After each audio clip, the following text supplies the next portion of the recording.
All right, so this is my first attempt at trying to do this at video. Unfortunately, I couldn't do the writing and the whole website typing thing as consistently as I wanted to. Let's see if video is easier. So, if you've been to the site before, this should look familiar. Right now, we're looking at our top view and our bottom view.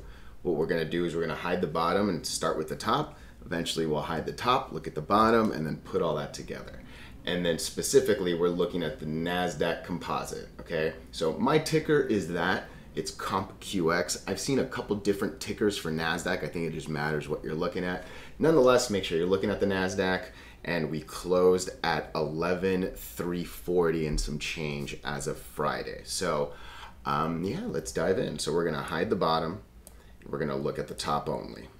So what do we see here? Again, these are our moving average lines from the 8 in green, 20 in orange, 50 in red, and really we're not even going to talk about the 100 and 200 because they are just pretty far out. We're probably not even going to talk about the 50. So right now you see in the last couple days, basically the middle and the end of May, there were some moments where we were testing this 8 moving average, right?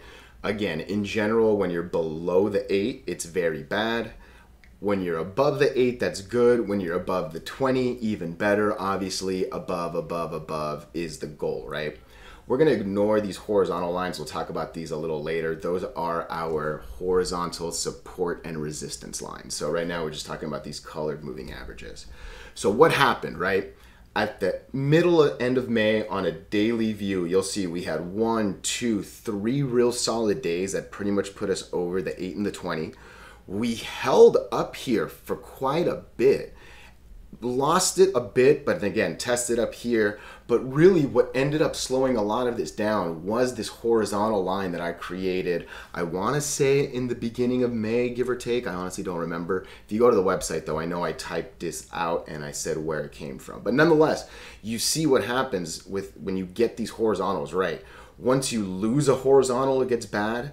If you just can't break a horizontal, you can only expect to go down, right? Obviously, if we broke this, we would have started to test the 50 and the 100, right? But nonetheless, that didn't happen. So where are we now, right?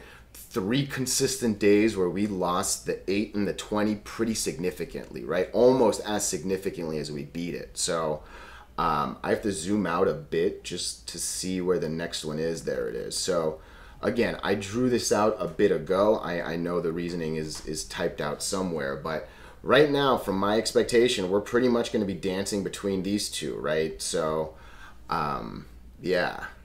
The one thing I do want to just kind of call out, right? As you zoom out, you see it a little better, but don't forget that we are in a pretty hard downtrend, right? There's been some good moments up. That's a decent one. This was a nice one, but regardless, we need to break this downtrend before anything substantial will happen, right? So yeah, just don't forget where we're at. And just to kind of emphasize it more, let's back it up a little bit, right? So Kitty, don't do that. Again, on the weekly, these moving averages aren't even like touching each other, right? So we're well below this 8 on the weekly. Let's even zoom it out more, and I'm sure it just gets even uglier on the monthly, right? Yeah, look at that. We're actually on the way to the 50 on the monthly. So as you move out, obviously it gets a little more dramatic. But what are you doing? What are you doing, huh? What are you doing? No, I gotta hide that. I'm sorry, people. My kitty cat right there. So, yeah, let's take a look at the lower sides. So again, the MACD, with the MACD, we want the green line above the red line, and clearly we want more of this like going up and converging away from each other, or diverging away from each other, right? Right now, the green is definitely over the red, but clearly we're coming back, right? These are kind of converging back to each other, and almost a pattern like this, right? Where it goes, and then unfortunately, more than likely, I have no idea, right? For all I know, some good shit will happen over the weekend or tomorrow, and like, boom, there we go, right? But more than likely, I kind of see this repeating itself one more time. And just to kind of show what it looks like to the price action, right? As it goes up, it's good. As it goes down, it's bad. You know, we were seeing this up, and it looks like the momentum might be dying, right? So Let's see if the same thing is on the MACD. So actually, the RSI shows that the green's already been lost, right? So they're not quite saying the same thing. And then actually look at this. So this is pretty much the moment where they both say the same thing. And you can see that's actually the first green daily right there. And then, you know, it gets a little choppy after this, and you can kind of see why. And then, you know, again, this one's kind of saying it's on its way down. And look, even right here, right, there are moments where they both say the same thing, the MACD and the RSI, and that's always good, right? Because when two indicators kind of say the same thing, it almost like extra emphasizes it, right? And then the last thing I do just want to show is what this would actually look like in the good conditions, right? Because obviously we're not sitting well, but let's show what good conditions look like. So down here in March of 2000, right? This is pretty much the end of COVID, for lack of words, right? Obviously almost the beginning, but blah, blah, blah. We're not trying to get political here.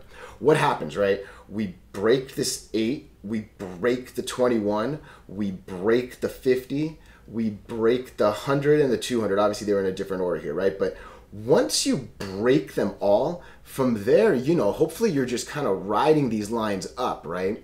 Once you lose them, which pretty much happened in this, like, what, January to February cluster, once you lose them, it obviously becomes the opposite, right? And it's even more magnified when you look at the weeklies, right? So again, each of these is a full week versus a full day. Once you break it, you're just getting weeks of flying. Obviously a little loss, but whatever, weeks of flying.